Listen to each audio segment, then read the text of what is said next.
Na vasta lore da história americana, poucas figuras são tão grandes e enigmáticas quanto Wild Bill Hickok.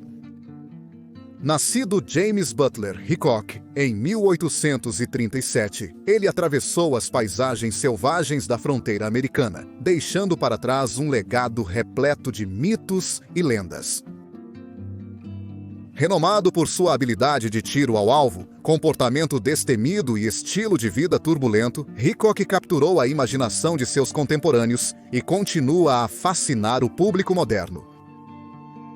Desde seus primeiros dias, como um homem da lei nas cidades sem lei do Kansas, até seu fatídico fim em Deadwood, Dakota do Sul, a vida de Hickok se desenrola como uma saga emocionante de aventura, perigo e tragédia.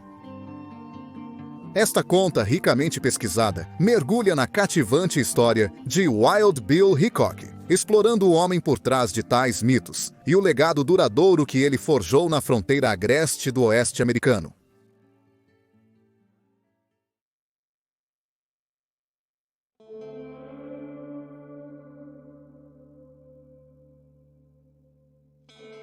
Wild Bill, mais conhecido no início como James Butler Hickok, nasceu em 27 de maio de 1837, em Troy Grove, Illinois. Ele era o quarto de 6 filhos de William Alonzo Hickok e Polly Butler Hickok, crescendo ao lado de 4 irmãos e 2 irmãs. Seus devotos pais batistas incutiram nele a importância de completar o trabalho da fazenda, sem nunca deixar uma semana passar sem que Bill e companhia não fossem à igreja no domingo. Seus pais operavam secretamente uma estação na ferrovia subterrânea em sua casa, ajudando escravos a fugir do sul. Durante uma dessas missões, o jovem Bill teve seu primeiro contato com o perigo quando ele e seu pai foram perseguidos pela polícia, que suspeitava que eles estavam escondendo algo além de feno em sua carroça. O encontro despertou a fascinação de Bill por armas de fogo, e ele começou a praticar tiro em pequenos animais pela fazenda. Inspirado por histórias de pioneiros do Oeste como Kit Carson e John Freeman, Bill sonhava com uma vida cheia de aventuras. Bill era um jovem alto e magro, com 1,83 m de altura, com olhos azuis escondidos sob cabelos amarelo-avermelhados. À medida que amadurecia, tornou-se uma figura impressionante, bem construído, rápido tanto com os pés quanto com as mãos, e, acima de tudo, resistente. Seus traços afiados e postura digna o distanciavam do estereótipo de fora da lei. Ele não era de começar brigas, mas era perigoso quando provocado. O homem a ser chamado de Wild Bill falava em voz baixa e tinha um comportamento calmo, semelhante ao lendário Daniel Boone. Naturalmente talentoso com armas, ele era excepcionalmente habilidoso com rifle e revólver. Sua mira era quase infalível, como se a regra não escrita da fronteira fosse nunca errar. Uma regra que ele seguia rigorosamente. Ninguém percorreu a fronteira tão habilidoso com um revólver quanto James Butler Hickok. A partir de 1858, Hickok adotou o nome de seu falecido pai, William Hickok. E durante a Guerra Civil Americana, ele era conhecido como William Haycock. Até 1869, a maioria dos jornais se referia a ele como William Haycock.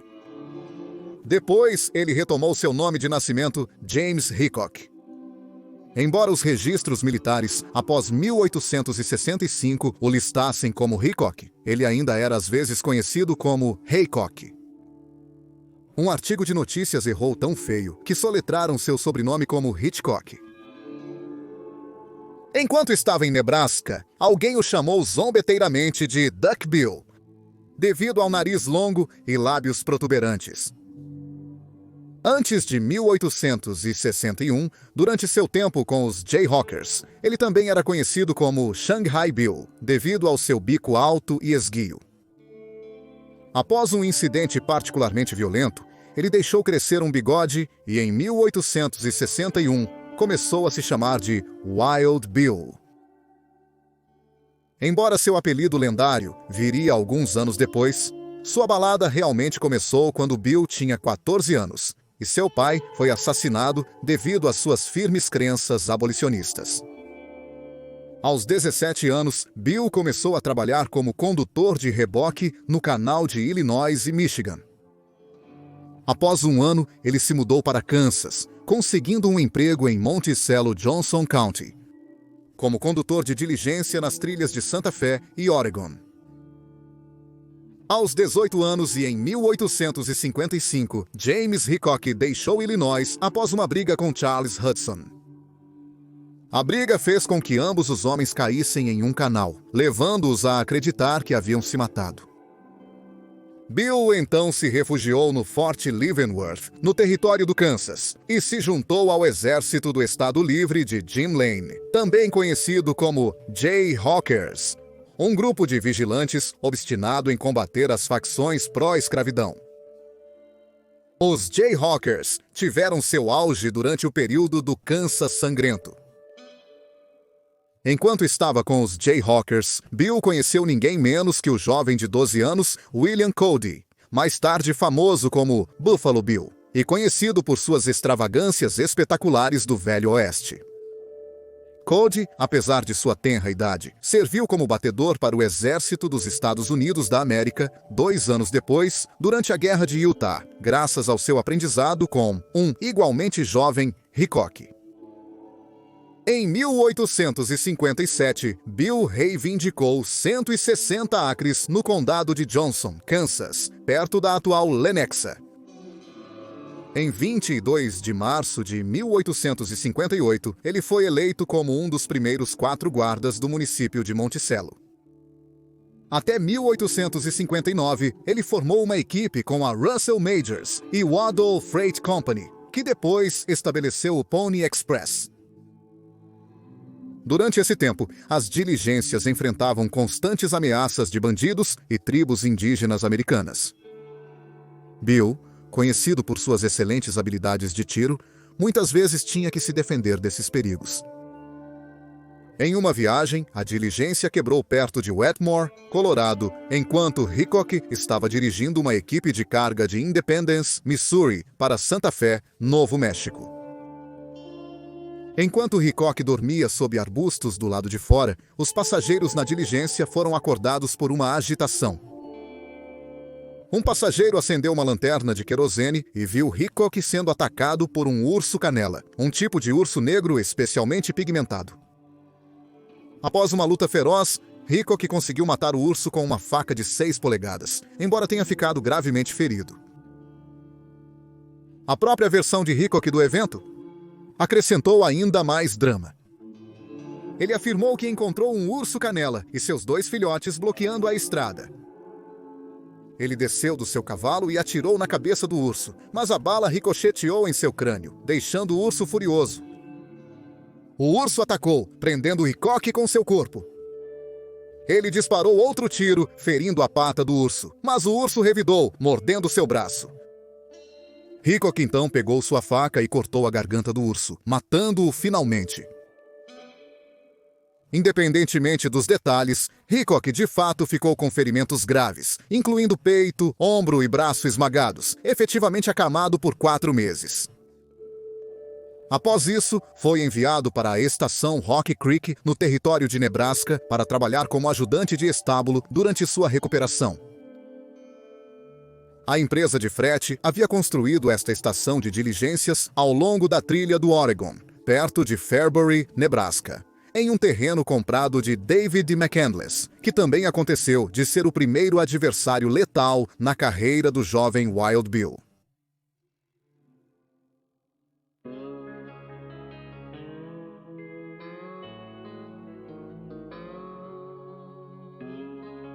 Durante o período tumultuado da Guerra Civil, as terras de fronteira do Kansas eram territórios fortemente disputados entre grupos que apoiavam ou se opunham à escravidão. Essas facções, divididas entre grupos anti-escravidão e pró-escravidão, envolveram-se em conflitos violentos caracterizados por assassinatos, incêndios e saques. Simpatizantes confederados do estado vizinho de Missouri frequentemente cruzavam para o leste do Kansas, frequentemente se envolvendo em atividades como roubo de cavalos sob o disfarce de oportunismo de guerra. Um incidente notável, que mais tarde originou a lenda da gangue McCandless, ocorreu na mencionada Rock Creek Station, a única parada para diligências, e o Pony Express, no sul de Nebraska. As figuras principais eram um jovem chamado Hickok, ainda não ligado ao seu futuro apelido, Wild Bill, e um fazendeiro local chamado David Colbert McCandless. McCandless, ex-xerife da Carolina do Norte, tinha fama de intimidador e já havia brigado com Hickok por causa de uma mulher chamada Sarah Kai Scholl. Antes do confronto, McCandless alugou uma cabana e um poço no lado leste de Rock Creek para uma empresa de frete. O local era usado como parada para diligências e cavaleiros do Pony Express. A empresa contratou Horace G. Wellman para gerenciar a estação, que posteriormente organizou a compra da propriedade. Na primavera de 1861, James Hickok, aos 23 anos, foi contratado para trabalhar na estação cuidando do gado. McCandless começou a provocar Hickok, zombando de sua aparência e apelidando-o de Duck Bill, devido às suas feições. A empresa de frete começou a atrasar os pagamentos e, em 12 de julho de 1861, McCandless apareceu na estação com seu filho Monroe, de 12 anos, seu primo James Woods e outro trabalhador chamado James Gordon. Eles queriam encontrar Horace Wellman para receber o dinheiro devido pela empresa. O que aconteceu a seguir é relatado de diversas formas. Em uma versão da lenda, a esposa de Wellman e Hickok encontraram McCandless na porta, dizendo que Wellman não estava lá ou não queria conversar. Outra versão diz que o próprio Wellman estava lá. McCandless pode ter entrado na cabana, convidado ou à força, e discutido com as pessoas no local. Independentemente das circunstâncias, tudo terminou com Hickok atirando em McCandless durante a discussão, escondido atrás de uma cortina. Monroe McCandless correu para dentro ao ouvir o tiro. Woods e Gordon, desarmados, tentaram fugir, mas Hickok os atirou com suas pistolas. Na estação, pessoas mataram Gordon com uma espingarda e Woods com uma enxada. Hickok não se machucou, enquanto o filho de McCandless, Monroe, escapou por um riacho seco. Este evento violento contribuiu para a reputação de Hickok como um atirador habilidoso, especialmente depois que foi exagerado na Harper's Monthly. De acordo com a revista, Hickok bravamente lutou e matou 9 criminosos perigosos, conhecidos como a Gangue McCandless, chamando isso de o maior duelo individual de todos os tempos.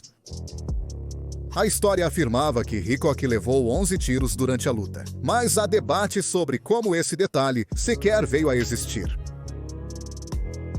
James McCandless não perdeu tempo em buscar justiça pela morte de seu irmão, solicitando mandados de prisão contra Duck Bill, Wellman e Doc Brink, acusando-os de assassinato.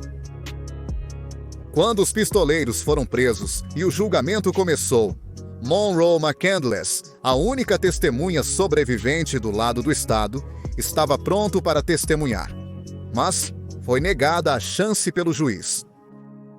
Em vez disso, o tribunal só ouviu os funcionários da estação, que alegaram legítima defesa. De acordo com este relatório do DeWitt Times News, o seguinte foi relatado por um encarregado da estação da empresa.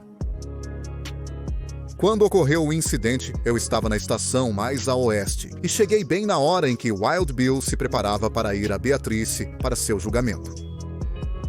Ele me pediu para acompanhá-lo, e quando partimos, fiquei surpreso e inquieto quando ele anunciou seu plano de parar na residência McCandless.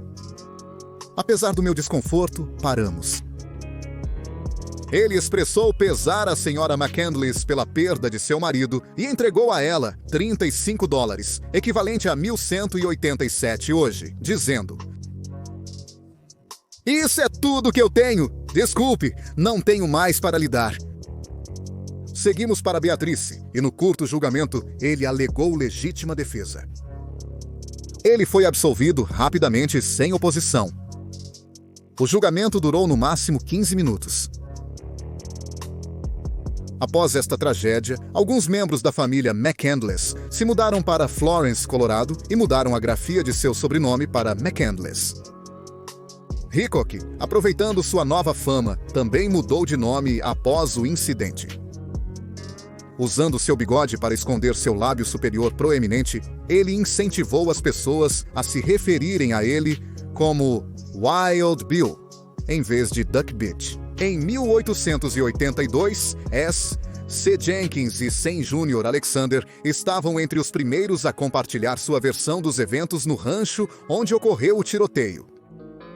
Eles chegaram ao local dentro de 2 horas após o incidente, antes da remoção dos corpos. De acordo com o relato deles, James, o irmão de David McCandless, que simpatizava com a causa do Sul, tentou convencer Hickok a se juntar ao seu lado e entregar o gado da companhia de palco. Quando Hickok recusou, James ameaçou matá-lo. Mais tarde naquele dia, David e os outros 3 chegaram com a intenção de cumprir a ameaça de James. Em 1883, Don Kelsey publicou um livro intitulado Nossos Heróis Pioneiros e Seus Atos Audaciosos, que incluía uma biografia de Wild Bill baseada na própria narrativa de Hickok. Hickok afirmou ter matado 6 dos 10 membros da gangue McCandless, que invadiram a estação após arrombar a porta com um tronco. Após a fuga dos atacantes restantes, Hickok bebeu do poço e desmaiou devido aos ferimentos. Ele afirmou que entre os mortos estava o irmão de David McCandless, James Jack Leroy McCandless, embora os registros indiquem que Jack Leroy estava vivo em 1883 e vivendo como um cidadão respeitado em Florence, Colorado. Em um artigo de 1930 no Fairbury Journal, William Monroe McCandless, filho de David McCandless, ofereceu uma perspectiva diferente. Ele afirmou que ele e seu pai foram à estação desarmados para coletar dinheiro e nada mais. Segundo Monroe, seu pai ameaçou confrontar Wellman se ele não saísse, levando ao confronto fatal.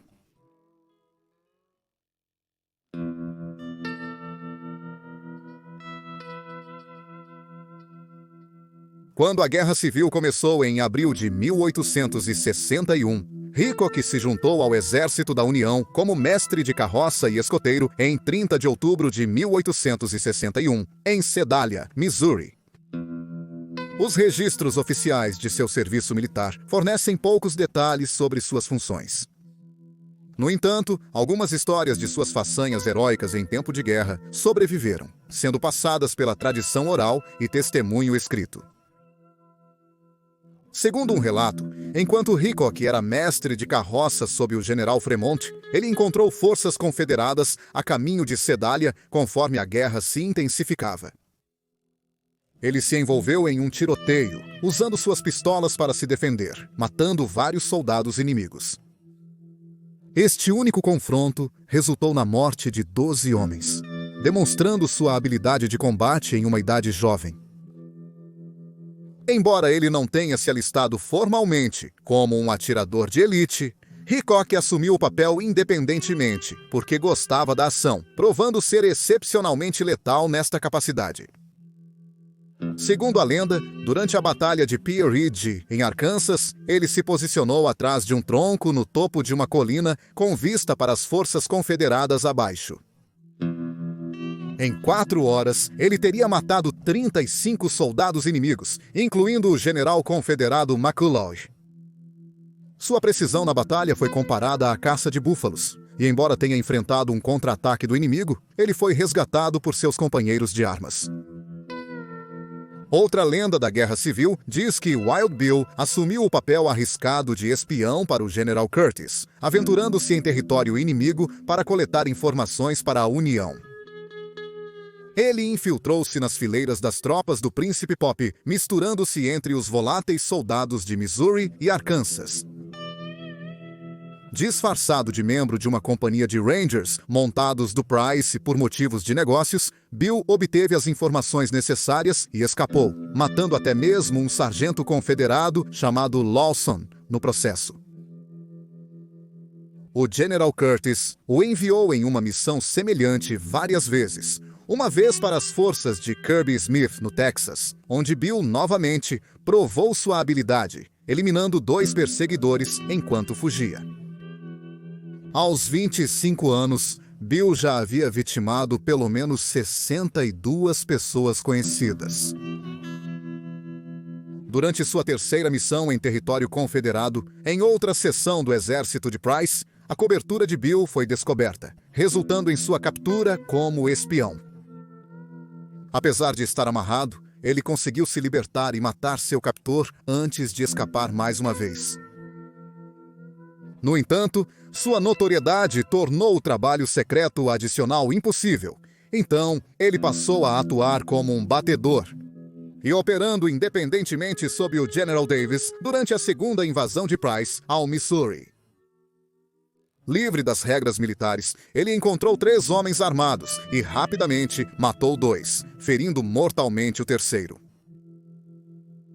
O General Curtis então enviou Bill para o Kansas para investigar relatórios de possíveis alinhamentos de nativos americanos com os confederados. Durante essa missão, Bill envolveu-se em uma feroz luta de facas com um Sioux chamado Urso Conquistador, a quem acusou de tentar emboscá-lo. Apesar de sair vitorioso, Bill sofreu ferimentos graves, incluindo uma profunda ferida no braço que levou anos para curar, somando-se às inúmeras cicatrizes que já possuía de batalhas anteriores. Sua reputação como um lutador formidável constantemente o colocava em situações de risco de vida, exigindo que ele se defendesse repetidamente.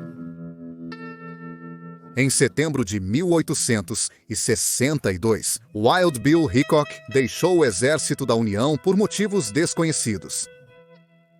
Ele então se juntou à Brigada do Kansas do General James Henry Lane, onde se reuniu com seu amigo, Buffalo Bill Cody, que estava servindo como batedor. No final de 1863, Hickok encontrou emprego com o marechal da província do sudoeste do Missouri, trabalhando como membro da polícia detetive de Springfield. Suas funções incluíam identificar soldados bebendo em serviço, verificar licenças de bebidas de hotéis e localizar indivíduos que deviam dinheiro ao Exército da União, que enfrentava a escassez financeira. Buffalo Bill relatou um encontro com Hickok disfarçado de oficial confederado no Missouri em 1864. Lutando financeiramente devido a salários não pagos, Hickok foi contratado como um batedor pelo general John B. Sanborn no início de 1865. Hickok ganhou o apelido de Wild Bill durante seu tempo no Exército da União. Segundo a lenda, em Independence, Missouri, ele interveio quando uma multidão bêbada ameaçou enforcar um bartender que atirou em alguém durante uma briga. Disparou tiros de alerta sobre a multidão e os encarou até dispersarem. Uma mulher observando a cena exclamou: "Bom para você, Wild Bill."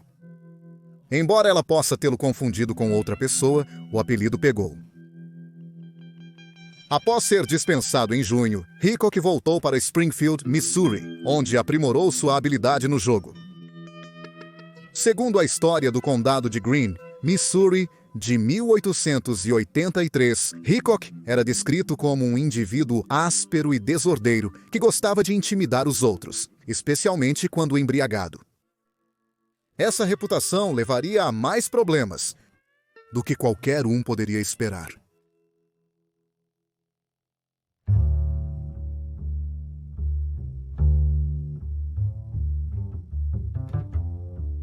Durante seu período em Springfield, Missouri, Bill Hickok manteve uma amizade com o jogador local Davis Tutt, apesar de suas lealdades opostas durante a Guerra Civil. Tutt lutou pela Confederação, enquanto Hickok explorou para a União. Tutt era de Marion County, Arkansas, onde sua família havia se envolvido na Guerra Tutt-Everett, um conflito que resultou na morte de vários de seus parentes. Depois da guerra, mudou-se para o Missouri, no norte. Hickok, por sua vez, nasceu em Illinois e foi para o oeste após crer que matou um homem em uma briga de bêbados. A amizade deles azedou com o tempo, supostamente devido a emaranhados românticos. Rumores circulavam de que Hickok teve um filho com a irmã de Tut fora do casamento, enquanto Tut parecia muito interessado na parceira romântica de Hickok, Susanna Morne. Quando Hickok começou a evitar jogos de cartas envolvendo Tut retaliou, apoiando abertamente outros jogadores, com o objetivo de arruinar Hickok financeiramente. A tensão entre Hickok e Tut atingiu seu ponto crítico durante um jogo de pôquer no Lion House Hotel, agora conhecido como Old Southern Hotel. Hickok estava jogando contra vários jogadores locais, com Tut por perto, oferecendo conselhos e apoio aos outros jogadores para vencer Hickok. As apostas eram altas e Hickok estava ganhando, tendo acumulado mais de $200. A maior parte era dinheiro de Tut. Frustrado com suas perdas e relutante em admitir a derrota, Tut mencionou uma dívida de $40 de um negócio anterior com cavalos. Hickok pagou, mas Tut insistiu que ele devia mais $35 de um jogo de pôquer anterior. Hickok discordou, afirmando que eram apenas $25 e até mostrou uma nota como prova. Tut, apoiado por seus seguidores armados, viu uma oportunidade de constranger Hickok. Em meio à discussão sobre a diferença de $10 na dívida, Tut pegou a posse mais preciosa de Hickok, seu relógio de bolso de ouro Walden Repeater, da mesa. Ele declarou que ficaria com o relógio até que Hickok pagasse os $35 completos. Embora furioso, Hickok não revidou, sabendo que estava em desvantagem numérica e armamentista. Ele simplesmente exigiu que Tut devolvesse o relógio, mas Tut saiu com um sorriso feio, levando o relógio consigo. Além de humilhar Hickok e apreender seus pertences, a exigência de Tut por uma garantia de uma dívida de outro jogador sugeriu que ele via Hickok como um jogador incapaz de pagar o que devia. Ignorar tal insulto de Tut teria prejudicado a reputação de Hickok como jogador em Springfield, que diziam ser sua principal fonte de renda. Além disso, os amigos de Tut continuaram a provocar Hickok após o primeiro confronto, zombando dele sobre o relógio de bolso para provocá-lo em uma briga onde eles poderiam dominá-lo. Depois de suportar isso por dias, Hickok atingiu seu limite. Quando os apoiadores de Tut na Casa do Leão zombaram dele e insinuaram que Tut planejava ostentar o relógio na praça da cidade no dia seguinte, Hickok respondeu dizendo: ele não deveria ousar passar por aquela praça a menos que esteja pronto para enfrentar as consequências. Com sua decisão tomada, Hickok voltou para seu quarto para limpar, lubrificar e recarregar suas pistolas, preparando um confronto com Tut na manhã seguinte. Apesar da tentativa de Tut de envergonhar Hickok, seu desafio não deixou escolha para ele. Voltar atrás em sua declaração pública o faria parecer medroso, e enquanto ele planejava ficar em Springfield, ele não podia se dar ao luxo de ser visto como covarde. No dia seguinte, por volta das 10 da manhã, Tut apareceu na praça da cidade com o relógio de Hickok pendurado de forma conspícua em seu bolso. A notícia da intenção de Tut de constranger Hickok se espalhou rapidamente, chegando ao próprio Hickok em menos de uma hora. De acordo com o depoimento de Eli Armstrong, apoiado por John Orr e Oliver Scott, Hickok encontrou Tut na praça para discutir a devolução do relógio. Tut exigiu $45, apesar de ter concordado antes com 35. Armstrong tentou persuadir Tut a aceitar o valor original e negociar o resto mais tarde, mas Hickok insistiu que só devia $25. Tut então ergueu o relógio, insistindo em $45. Os dois homens disseram que não queriam brigar e foram beber juntos. No entanto, apenas algumas horas depois, Tut retornou à praça, ainda usando o relógio. Alguns minutos antes das 6 da tarde, Hickok se aproximou calmamente da praça pelo sul, segurando seu revólver Colt Navy. A visão de sua arma dispersou a multidão para os prédios próximos, deixando Tut sozinho no canto noroeste da praça. Hickok parou a cerca de 75 metros de distância de Tut, de frente para ele, e gritou: "Dave, aqui estou eu!" Ele engatilhou sua pistola, a colocou no coldre e emitiu um último aviso: "Não atravesse aqui sem vigilância." Tut permaneceu em silêncio, mas manteve a mão na própria pistola. Ambos os homens se posicionaram de lado, preparando-se para o duelo, e hesitaram brevemente. Então, Tut alcançou sua pistola, fazendo com que Hickok sacasse sua arma e a estabilizasse em seu antebraço oposto. Ambos dispararam um único tiro quase ao mesmo tempo, segundo relatos. Tut errou seu alvo, mas a bala de Hickok o atingiu no lado esquerdo, entre a quinta e a sétima costelas. Tut gritou: "Meninos, fui atingido!" e correu para a varanda do tribunal antes de desabar na rua, onde sucumbiu aos seus ferimentos. No dia seguinte ao duelo, foi emitido um mandado de prisão para Hickok, e 2 dias depois, ele foi preso. Inicialmente, a fiança foi negada, o que é comum em casos de assassinato.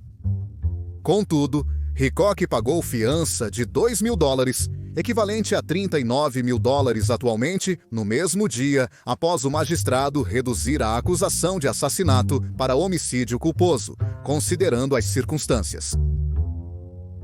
Hickok foi preso sob o pseudônimo William Haycock, nome que ele vinha usando em Springfield, pelo homicídio culposo de David Tut.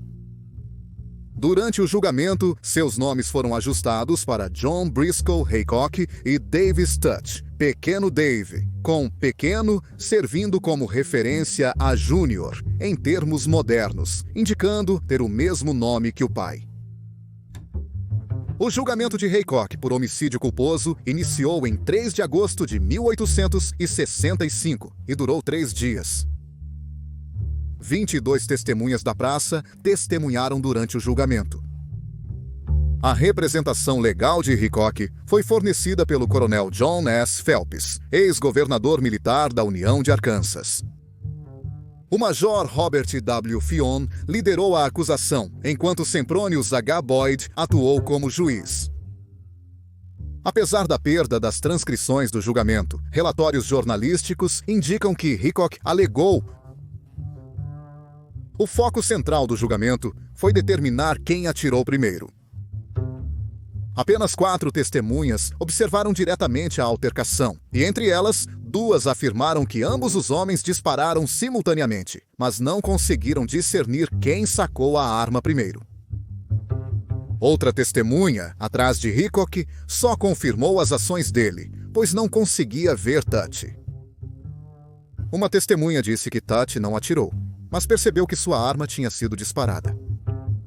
As demais testemunhas afirmaram que ouviram apenas um tiro, mas não presenciaram o tiroteio em si.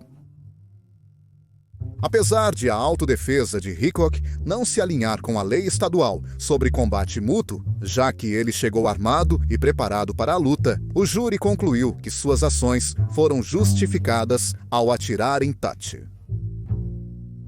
Como Tut instigou o conflito ao pegar o relógio de Hickok e mostrou agressão aberta primeiro, juntamente com o depoimento das 2 testemunhas, indicando que Tut foi o primeiro a pegar sua arma, a lei não escrita predominante considerou as ações de Hickok justificadas, resultando em sua absolvição. Na verdade, Hickok foi visto como honrado por oferecer a Tut múltiplas oportunidades para evitar o confronto, em vez de recorrer imediatamente à violência quando se sentiu desrespeitado. O juiz Boyd deu instruções aparentemente conflitantes ao júri. Ele disse que, legalmente, a única opção era considerar Hickok culpado. Em uma reviravolta, ele então informou a eles que também poderiam considerar a regra não escrita de luta justa e absolver Hickok, um conceito jurídico conhecido como anulação do júri. Isso permite que um júri chegue a um veredicto contrário à lei. O julgamento concluiu em 6 de agosto de 1865, com o júri deliberando por 1 ou 2 horas antes de declarar Hickok inocente, uma decisão que não foi bem recebida na época. Um proeminente advogado de Springfield discursou para a multidão da varanda do tribunal, condenando o veredicto como injusto e pedindo o linchamento de Hickok. O veredicto não foi surpreendente e refletiu a lei de julgamento predominante da época. Como descrito por um historiador moderno, o ato de Tucci usar o relógio, que ele havia tomado como garantia por uma dívida de pôquer, foi amplamente visto como um motivo válido para recorrer a armas de fogo. Enquanto Hickok se sentia envergonhado pelas ações de Tucci, Tucci poderia argumentar que se sentiria igualmente humilhado se não usasse o relógio, essencialmente se submetendo ao aviso de Hickok. O tiroteio recebeu atenção significativa e desde então tem sido muito estudado. Várias semanas após o incidente, em 13 de setembro de 1865, o coronel George Ward Nichols, um escritor para Harper's Magazine, procurou Hickok e conduziu entrevistas que contribuíram para elevar o então desconhecido pistoleiro a uma das figuras lendárias do Velho Oeste. Davis Tucci foi enterrado no cemitério da cidade de Springfield, mas seu meio-irmão, Louis Tucci, fez com que seu corpo fosse exumado e reenterrado no cemitério Maple Park, em março de 1883.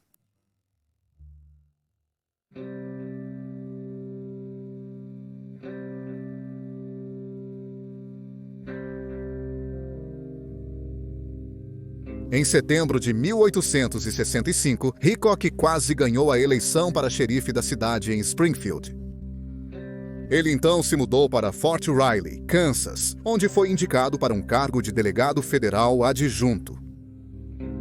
Durante as guerras indígenas, Hickok ocasionalmente trabalhava como batedor para o 7º Cavalaria do general George A. Custer.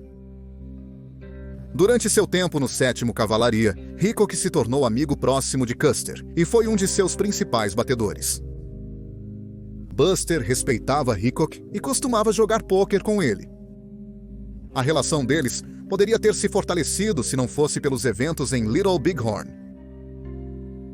Henry M. Stanley, um repórter para o semanário Missouri Democrat, descreveu Hickok como alguém que tinha uma forte antipatia por nativos americanos, provavelmente para impulsionar sua imagem como um explorador e herói americano. No entanto, é desafiador separar a verdade da ficção, especialmente considerando o envolvimento de Hickok no recrutamento de nativos americanos para seu show do Velho Oeste. Testemunhas confirmam que, enquanto trabalhava como explorador no Fort Harker, Kansas, em 11 de maio de 1867, Hickok foi emboscado por um grande grupo de nativos. Ele matou 2 antes dos outros fugirem. Em julho do mesmo ano, Hickok contou a um jornal que liderou soldados na perseguição a guerreiros indígenas que haviam matado 4 homens perto do forte em 2 de julho. Ele afirmou que retornaram com 5 prisioneiros após matar 10. Testemunhas confirmaram que o grupo partiu para encontrar os assassinos, mas retornou sem encontrar nenhum nativo hostil. Em dezembro de 1867, jornais relataram a chegada de Hickok em Hays City, Kansas. Ele se tornou um vice-marechal dos Estados Unidos da América e, em 28 de março de 1868, prendeu 11 desertores do Exército da União, acusados de roubar propriedade do governo. Hickok foi encarregado de escoltá-los a Topeka para julgamento e solicitou uma escolta militar de Fort Hays. Buffalo Bill Cody, então um sargento, e 5 soldados foram designados para acompanhá-lo. Eles chegaram a Topeka em 2 de abril. Hickok permaneceu em Hays até agosto de 1868, período em que trouxe 200 membros da tribo Cheyenne para uma exibição turística bruta. Em 1º de setembro de 1868, Hickok foi contratado como batedor pelo 10º Regimento de Cavalaria, uma unidade afro-americana, no condado de Lincoln, Kansas. 3 dias depois, enquanto resgatava pecuaristas cercados por nativos na bacia do Bijou Creek, ele foi ferido no pé. O 10º Regimento se mudou para o Fort Lyon, no Colorado, em outubro, e lá permaneceu até o fim de 1868. Em julho de 1869, Hickok voltou para Hays e foi escolhido como seu delegado municipal e o xerife do condado de Ellis, Kansas, em uma eleição especial em 23 de agosto de 1869. Nessa época, Hays era conhecida como uma das cidades mais duras da fronteira. Tinha mais de 100 casas de jogo e saloons para seus 2.000 residentes, e a violência era comum. Hays precisava desesperadamente de um marechal da cidade que pudesse lidar com a situação, e Wild Bill foi a escolha unânime. 3 xerifes haviam desistido em apenas 18 meses. É possível que Hickok já estivesse atuando como xerife antes de sua eleição oficial. Um jornal mencionou que ele havia feito prisões em 18 de agosto, e o comandante de Fort Hays elogiou os esforços de Hickok em capturar desertores em uma carta ao assistente do adjunto-geral em 21 de agosto. A eleição regular do condado ocorreu em 2 de novembro de 1869. Hickok concorreu como independente, mas perdeu para seu vice Peter Lanahan, que depois concorreu como democrata. Apesar disso, Hickok e Lanahan continuaram em seus papéis como xerife e vice. Hickok acusou Joe V. McIntosh de fraude durante a eleição, e em 9 de dezembro, tanto Hickok quanto Lanahan entregaram documentos legais a McIntosh, e os jornais locais reconheceram Hickok como o guardião de Hays City. Em setembro de 1869, logo após se tornar xerife, Hickok se envolveu em 2 confrontos fatais. O primeiro foi com Bill Mulvey, que cavalgou de forma imprudente pela cidade, bêbado e causando caos. Apesar dos avisos sobre a autoridade de Hickok, Mulvey ameaçou matá-lo. Hickok, com movimentos rápidos, fingiu alertar Mulvey sobre um perigo invisível, fazendo-o virar as costas. Naquele momento, Hickok atirou nele e o matou. O segundo incidente ocorreu em 27 de setembro, quando Samuel Strahan, um cowboy barulhento, perturbou a paz em um salão. Quando Hickok e seu vice Lanahan intervieram, Strahan insultou Hickok, levando Hickok a atirar fatalmente na cabeça dele. Hickok alegou que suas ações visavam restaurar a ordem. Apesar dos depoimentos conflitantes das testemunhas durante a investigação de Strawn, o júri julgou o tiroteio justificado. Em 17 de julho de 1870, Hickok enfrentou mais problemas quando membros do 7º Regimento de Cavalaria dos Estados Unidos da América o atacaram no Saloon Drum. Jeremiah Lonergan e John Kyle agrediram Hickok, imobilizando-o e ameaçando-o com uma arma. Quando a arma de Kyle falhou, Hickok revidou ferindo Lonergan no joelho e atirando fatalmente em Kyle. Apesar de ser atingido por várias balas, Hickok escapou, escondendo-se em um rancho por 3 semanas, enquanto o general Phil Sheridan ordenava uma busca por ele. Eventualmente, Hickok conseguiu fugir para outra cidade em um vagão de carga, marcando o fim de seu mandato como Marechal de Hays. Em uma eleição subsequente, Hickok perdeu para seu vice. Em 15 de abril de 1871, Hickok assumiu o papel de marechal em Abilene, Kansas, ganhando $150 por mês, além de 1/4 de todas as multas das prisões que ele fez. Inicialmente, ele assumiu as funções regulares, substituindo Tom Bear River Smith, morto em ação em 2 de novembro de 1870. Apenas 2 dias após se tornar marechal, Hickok encontrou um encrenqueiro, causando tumulto na cidade. Na mesma noite, com pouca luz, Hickok viu um homem virar rapidamente uma esquina, parecendo sacar uma arma. Agindo rapidamente, Hickok atirou no homem apenas para perceber mais tarde que era um de seus próprios delegados que estava alcançando um lenço, não uma arma. Consciente de ser um alvo para possíveis atacantes, Hickok vivia em constante vigilância. Ele enfrentou uma decisão difícil ao confrontar e neutralizar o amigo do homem que atirou acidentalmente. Apesar desses desafios, Hickok ganhou respeito e até orgulho do povo de Abilene. Em uma época de ilegalidade desenfreada, Hickok se destacou como um hábil homem da lei, incomparável na região. Esse exato sentimento foi reforçado por ninguém menos que o infame fora da lei do Velho Oeste, John Wesley Harding, que chegou a Abilene no primeiro trimestre de 1871, após concluir suas obrigações em uma condução de gado local sob o pseudônimo Wesley Clemens. Harding ganhou uma grande reputação como pistoleiro ao longo de sua vida, alegando ter derrubado mais de 27 indivíduos. Em sua autobiografia póstuma de 1895, ele se vangloriou de um suposto encontro com Hickok, no qual teria desarmado o novo xerife da cidade. No entanto, Harding era propenso a exageros. Ainda assim, ele parecia ter uma alta estima por Hickok. Harding afirmou que Hickok, a seu pedido, ajudou seu primo a escapar da prisão após ser acusado de matar 2 vaqueiros. Hickok, por outro lado, afirmou que não sabia que Wesley Clemens era na verdade um pseudônimo de Harding, nem que ele era um fora da lei procurado em primeiro lugar. Hickok aconselhou Harding a manter um perfil baixo em Abilene e pediu que ele entregasse suas armas de fogo, o que ele fez. Contudo, logo após sua chegada, Harding encontrou problemas.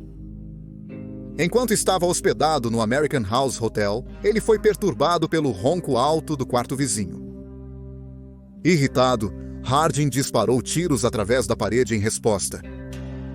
Percebendo a gravidade de suas ações, ele sabia que o Marshal Hickok estaria em seu encalço. Em agosto de 1871, Hickok pretendia prender Harding por supostamente matar Charles Culgar em um hotel de Abilene por causa de seu ronco excessivo. Ele foi apenas um pouco lento demais, pois Harding fugiu do Kansas antes que Hickok pudesse prendê-lo. Segundo Harding, ele fugiu escalando uma janela até o telhado, vestindo apenas uma camiseta de baixo. De lá, ele avistou Wild Bill se aproximando e pulou em um monte de feno, onde se escondeu até a manhã. Com o amanhecer, ele emergiu, roubou um cavalo e fugiu apressadamente da cidade, vestido apenas com suas roupas íntimas. No entanto, não há registros históricos para confirmar a versão dos eventos de Harding, levantando dúvidas sobre sua precisão. Um relatório de jornal descreveu os eventos da seguinte maneira: um homem foi morto em sua cama em um hotel de Abilene na noite de segunda-feira por um notório fora da lei, conhecido como Arkansas. O assassino conseguiu fugir. Este marcou seu 6º homicídio. Harding não foi o único bandido a encarar o cano do revólver de 6 tiros do Wild Bill. Hickok e Phil Houston Coates, que administravam um salão em Abilene, entraram em uma discussão acalorada, que se transformou em um tiroteio. O estabelecimento, conhecido como Salão Cabeça de Touro, era copropriedade de Ben Thompson e do próprio Phil Company. Para atrair clientes, eles pintaram uma imagem de um touro com um grande pênis na lateral do prédio. Após reclamações dos moradores, Hickok pediu a remoção da imagem, mas houve recusa. Então, Hickok tomou as coisas em suas próprias mãos e alterou a pintura ele mesmo. Thompson, furioso com as ações de Hickok, tentou provocar John Wesley Harding para matar Hickok, dizendo: "Ele é um Yankee que gosta de mirar nos rebeldes, especialmente nos texanos." Harding, ainda conhecido como Wesley Clemens na cidade, mas também chamado de Pequeno Arkansas, respeitava as habilidades de Hickok e respondeu: "Se Bill precisa ir, por que você mesmo não faz isso?" Coy, com o objetivo de intimidar Hickok, se gabou de que poderia atirar em um corvo em pleno voo. Hickok respondeu famosamente: "O corvo tinha uma arma. Ele estava atirando de volta? Eu estarei pronto." Em 5 de outubro de 1871, durante uma briga de rua, Phil Cole disparou 2 tiros. Hickok interveio e ordenou a prisão de Cole por atirar dentro da cidade. Cole disse que mirava em um cão de rua, mas depois apontou a arma para Hickok. Hickok, agindo em legítima defesa, atirou primeiro e matou Cole. Em uma versão diferente do confronto com Cole, Theophilus Little, prefeito de Abilene e proprietário do depósito de madeira da cidade, registrou seu tempo em Abilene em um caderno, que foi posteriormente entregue à Sociedade Histórica de Abilene. Escrito em 1911, seu relato diverge significativamente da versão comumente relatada. Phil Cole, vindo do Texas, administrava o Bull's Head, um salão que também funcionava como um antro de jogos, vendendo uísque e se envolvendo em negócios obscuros. Tão repreensível quanto eles vêm, Cole alimentava um profundo rancor contra Wild Bill e jurou provocar a queda do Marechal. Sem coragem para agir só, ele planejou embriagar cerca de 200 cowboys na esperança de que entrassem em conflito com Wild Bill, criando uma situação onde o Marechal pudesse ser morto no caos. Mas o plano de Cole falhou. Wild Bill descobriu o esquema, confrontou Cole e o encurralou com suas pistolas em punho. No momento em que ele atirou, um policial acidentalmente se posicionou na frente, sendo alvejado e morrendo na hora. Sem hesitar, Hickok disparou novamente, acertando Cole no abdômen. Cole sobreviveu por um dia ou 2, depois se voltou para os cowboys bêbados, armas em punho, e desafiou: "Quem mais quer essas balas?" Nenhuma palavra foi dita. Depois de atirar em Cole, Hickok notou alguém correndo em sua direção e, instintivamente, disparou mais 2 tiros, matando acidentalmente o delegado especial de Abilene, Mike Williams, que estava correndo para ajudá-lo. Isso marcou a última vez que Hickok se envolveu em um tiroteio. A morte não intencional do delegado Williams pesou muito para Hickok pelo resto de seus dias. Enquanto Bill Hickok gradualmente desviava seu foco de suas funções como xerife, passando mais tempo nas mesas de jogo e na companhia de prostitutas. Samuel Henry, residente de Abilene, descreveu assim o comportamento de Hickok durante o jogo. Ele parecia constantemente nervoso, olhos se movendo rapidamente, como se perseguido, analisando cada rosto na sala com suspeita. Sempre que ele jogava cartas, o que era frequente nos salões, ele se posicionava em um canto para evitar que alguém se aproximasse dele por trás. Os jornais locais criticaram Hickok por permitir que Abilene virasse refúgio para jogadores, trapaceiros, prostitutas e cafetões. Os abilenenses tinham chegado ao seu limite. Os funcionários da cidade informaram aos texanos que não seriam mais permitidas passagens de gado e dispensaram Hickok como marechal. Essa decisão chegou menos de 2 meses após o sangrento tiroteio Philco. Este evento foi apenas um em uma série de tiroteios controversos e acusações de má conduta ao longo da carreira de Wild Bill.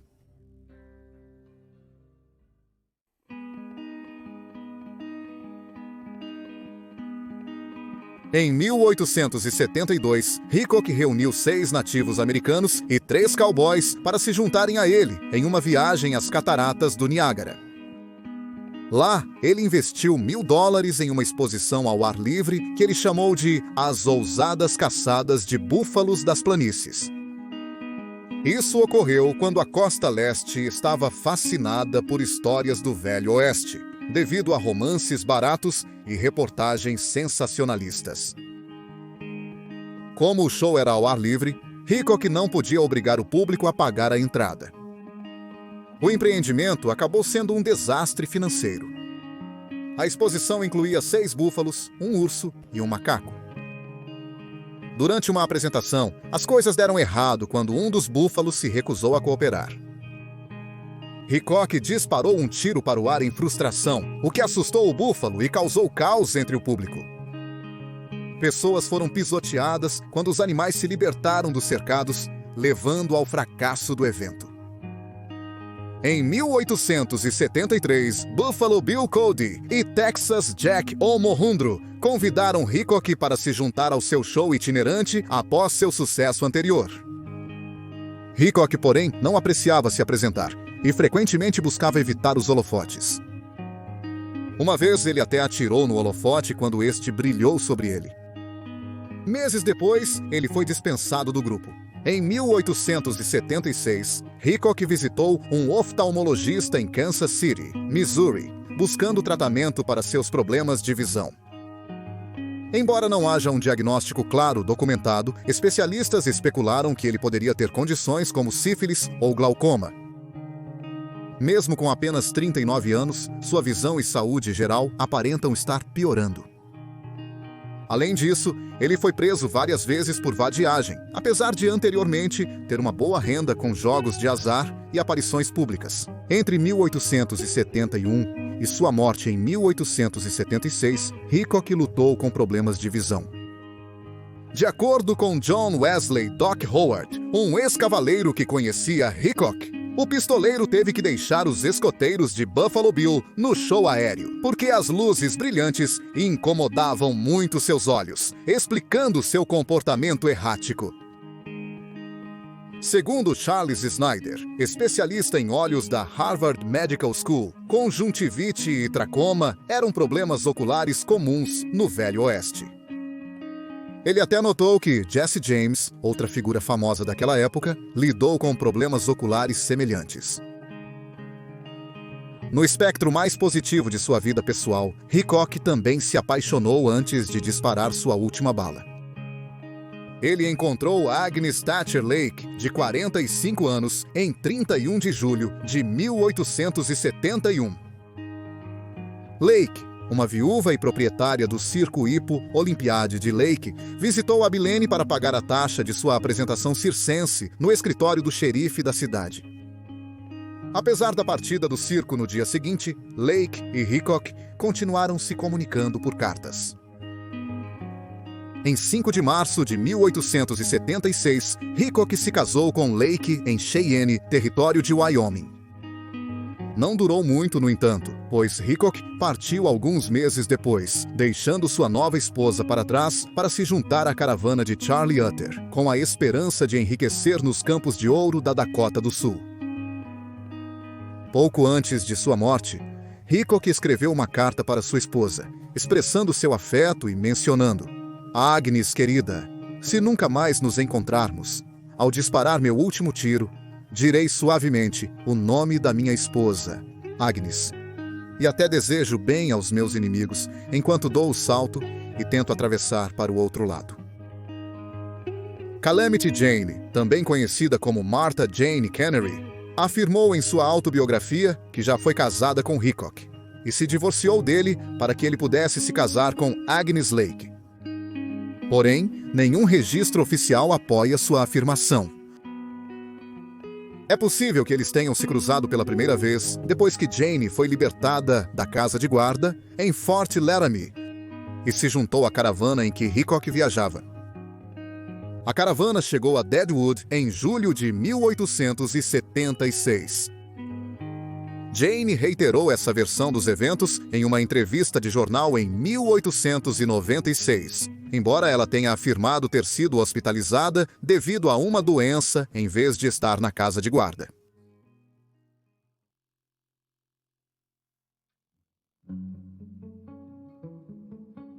A descoberta de ouro em 1874 nas Black Hills do Sul desencadeou uma das mais famosas corridas do ouro da América. Em 1876, os mineiros avançaram para as Black Hills do Norte, deparando-se com um vale com árvores mortas e um riacho transbordando de ouro. Isso levou ao rápido crescimento de Deadwood, transformando-se rapidamente de um humilde acampamento de mineração em um agitado centro de atividades. Deadwood, quase instantaneamente, se tornou uma cidade fronteiriça sem lei. A promessa de ouro atraiu não apenas mineiros, mas também uma mistura colorida de foras da lei, jogadores e pistoleiros, cada um esperando enriquecer ou tirar proveito do caos. Acompanhando a caravana de Charlie Utter para Deadwood, Dakota do Sul, a fama de Wild Bill Hickok como um ágil pistoleiro já era conhecida. No início, ele queria levar uma vida aparentemente impossível, tranquila e respeitável no acampamento de mineração selvagem. No entanto, seus dois principais vícios, jogos de azar e álcool, o levaram para os bares ásperos que margeavam a rua principal do estreito desfiladeiro. Apesar de tentar reiniciar sua carreira no jogo, Hickok não tinha a habilidade que possuía antes e lutava para manter sua reputação. Ele era frequentemente preso por vadiagem devido à embriaguez constante. No 1º de agosto de 1876, Hickok estava envolvido em um jogo de pôquer no Salão número 10 de Nuttall e Mann, em Deadwood, território de Dakota. Quando um lugar ficou disponível na mesa, um homem bêbado chamado Jack McCall se juntou. McCall teve perdas significativas e Hickok o aconselhou a parar até que pudesse quitar suas dívidas. Hickok se ofereceu para emprestar dinheiro a ele para o café da manhã. McCall, sentindo-se insultado, não gostou do conselho de Hickok. No outro dia, Hickok retornou à mesa de pôquer. Normalmente, ele preferia um assento contra a parede para ficar de olho na entrada. No entanto, desta vez, a única cadeira disponível estava de costas para a porta. Ele pediu educadamente a Charles Rich para trocar de assentos 2 vezes. Mas Rich recusou. Pouco depois, ninguém menos que Jack McCall invadiu o salão, se aproximou de Hickok por trás, sacou seu revólver Colt Point de calibre 45 e gritou: "Toma isso!", antes de atirar em Hickok na parte de trás da cabeça a queima-roupa. O tiro matou Hickok instantaneamente. A bala atravessou sua bochecha direita e acidentalmente atingiu outro jogador, William Massey, no pulso esquerdo. Hickok teria manifestado a seu amigo Charlie Utter e outros companheiros de viagem sua preocupação de não sobreviver à estadia em Deadwood. No momento do tiroteio, Hickok estava envolvido em um jogo de pôquer de 5 cartas, ou pôquer aberto. Ele tinha 2 pares, ases pretos e 8 pretos, embora haja algum debate sobre o naipe de um dos ases. Alguns dizem que era de espadas, outros dizem que era de ouros. Desde então, essa mão ficou conhecida como a mão do homem morto. A 5ª carta, conhecida como sua carta fechada, permanece um tópico de discussão entre os historiadores. O motivo por trás da decisão de McCall de matar Hickok permanece incerto, mas muitos especulam que se originou do ressentimento de McCall por Hickok ter lhe dado dinheiro para o café da manhã após perder muito jogando. McCall enfrentou um júri local formado por menores e empresários. Ele alegou buscar vingança, pois Hickok havia matado seu irmão antes. Há registro de um homem chamado Lou McCall sendo morto por um policial não identificado em Abilene, Kansas, mas não está claro se ele era realmente parente de Jack McCall. McCall foi absolvido do assassinato, gerando críticas no jornal local. Após se vangloriar do crime, McCall foi detido novamente. Um novo julgamento foi realizado em local diferente, pois o primeiro foi considerado injusto. O irmão de Hickok compareceu ao novo julgamento e McCall foi condenado à morte.